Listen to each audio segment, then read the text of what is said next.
कल्पना कीजिए कि आप एक ऐसी जगह फंस गए हो जहाँ पर ना ही आपके पास पीने के लिए पानी है और ना ही खाने के लिए कुछ है। आज मैं आपको एक रियल स्टोरी सुनाऊंगा और इसे सुनने के बाद आपके रोंगटे खड़े हो जाएंगे। मुझे पता है कि ये कहानी आपने पहले सुन रखी होगी, लेकिन इससे जो सीख मिलेगी ना वो आपने कभी नहीं सुनी होगी।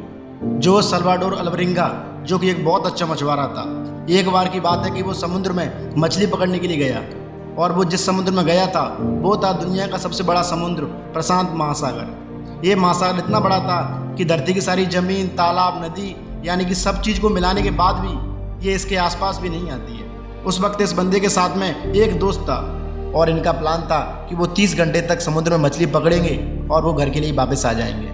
और उन्होंने उसी हिसाब से अपने लिए खाना और पानी लिया था, लेकिन किसी को क्या पता था कि ये खाना पानी उनके लिए कुछ है ही नहीं। वो गए तो सिर्फ 30 घंटे के लिए, लेकिन किस्मत ने 439 दिनों तक उनका साथ नहीं छोड़ा। थोड़ी देर तक तो कुछ नहीं हुआ, लेकिन 4 घंटे बाद उन्हें अपनी तरफ एक समुद्री तूफान आते हुए दिखा। लेकिन वो किनारे पर आने ही वाले थे तभी उनकी नाव का इंजन खराब हो गया। और इससे भी बुरी बात, उनके पास नाव चलाने के लिए कोई भी हथियार नहीं था और समुद्री हवाओं ने उनकी दिशा मोड़ दी। पहले वो किनारे की तरफ जा रहे थे, लेकिन हवाओं की वजह से वो बीच समुद्र की तरफ जाने लगे। उनके पास कोई भी चारा नहीं था, बस वो अपनी नाव पर बैठे बैठे ये सब देख रहे थे। तभी उनको याद आया कि उनके पास एक रेडियो है, और जैसे ही वो रेडियो से कांटेक्ट करने लगे तभी उनके रेडियो की बैटरी खत्म हो गई। अब तो वो पूरी तरह से समझ चुके थे कि अब उनका मरना तय है, लेकिन कहीं ना कहीं ये विश्वास था कि हम यहाँ से ज़रूर निकलेंगे। अब वो समुद्र किनारे से 100 किलोमीटर दूर आ चुके हैं। अब ना ही उनके पास खाने के लिए खाना है और ना ही पीने के लिए पानी है। भूख से दोनों मर रहे थे, चिल्ला रहे थे, लेकिन इस घनघोर समुद्र में कोई नहीं था जो कि उनकी आवाज़ सुन सके। और इस हालात ने उनके साथ वो करवाया जो उन्होंने कभी सपने में भी नहीं सोचा होगा। उनको अपनी भूख मिटाने के लिए समुद्री जानवरों को पकड़ने लगे और उन्हें कच्चा ही खाने लगे। और वो समुद्र का पानी तो पी नहीं सकते हैं, इसलिए वो जानवरों के खून को पीने लगे। ये मंजर कितना ज़्यादा भयानक हो सकता है ये आपने कभी सोचा भी नहीं होगा। वो बारिश के पानी को इकट्ठा करते और बड़ी मुश्किल से उसे पी पाते।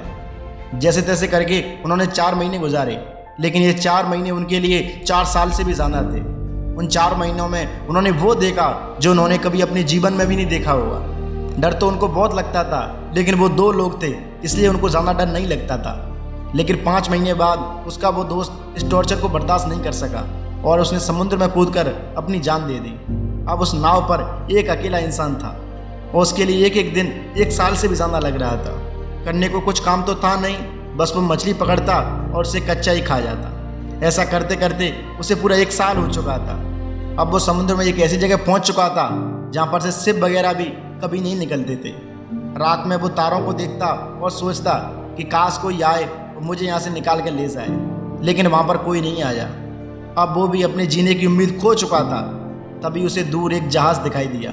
अल्वरिंगा ने बहुत कोशिश की, लेकिन कोई भी उसकी आवाज़ को नहीं सुन सका और ना ही उसे कोई देख पाया, क्योंकि वो नाव बहुत छोटी थी और रात का समय था। अल्वरिंगा जोर जोर से आवाज़ देने लगा, लेकिन किसी ने भी उसकी आवाज़ नहीं सुनी और 1 साल के बाद मिली एक उम्मीद भी फिर से मर गई। अब अल्वरिंगा समुद्र किनारे से 10,000 किलोमीटर दूर आ चुका था, क्योंकि उसको अब लगने लगा था कि अब मैं जी नहीं सकता हूँ। टाइम के साथ साथ उसके आसपास कई सारे जहाज़ निकले, लेकिन कोई भी उसकी मदद करने के लिए नहीं आया। वो मरा तो नहीं था, लेकिन उसकी हालत मरने से भी ज़्यादा ख़राब थी।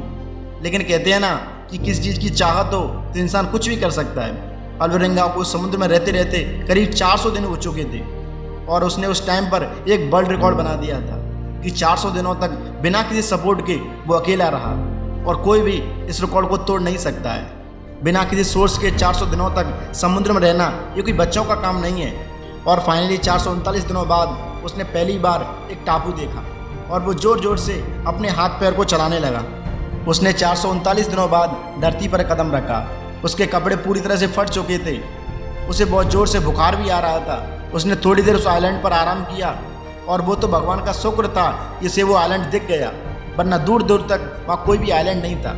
उस पर ठीक से चला भी नहीं जा रहा था, क्योंकि नाव बहुत ही यहाँ छोटी थी और उसमें बैठे बैठे उसके पैर अकड़ गए थे और वो थोड़ी दूर जाने के बाद ही बेहोश हो गया।